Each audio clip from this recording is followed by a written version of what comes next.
আলোচনার শুরুতেই আমি একটা বিষয় পরিষ্কার করি, আপনাদেরকে জিজ্ঞাসা করি, একটু বুঝে শুনে জবাব দিবেন।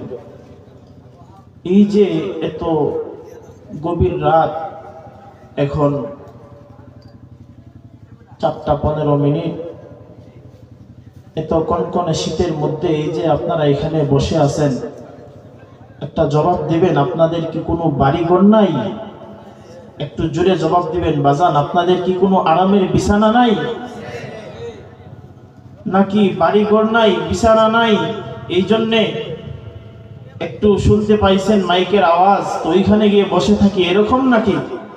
নাকি প্রত্যেকের বাড়িতেই আরামদায়ক বিছানার ব্যবস্থা আছে, থাকার ব্যবস্থা আছে? কথা বলেন ঠিক কিনা?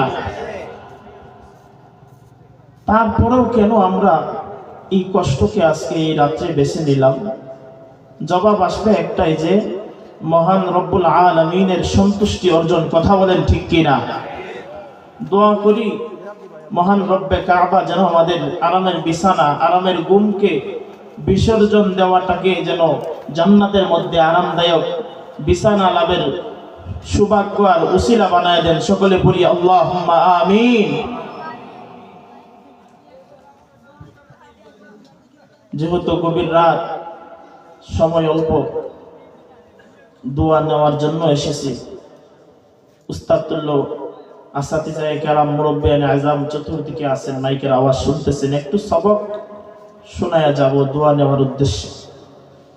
এটা মারকাজুল উলামা, এই জায়গায় ওয়াজ করা যায় না, এই জায়গায় সবক শোনানো যায়। আমাদের মতো ছোট যারা, আমরা সবক শোনাতে আসি।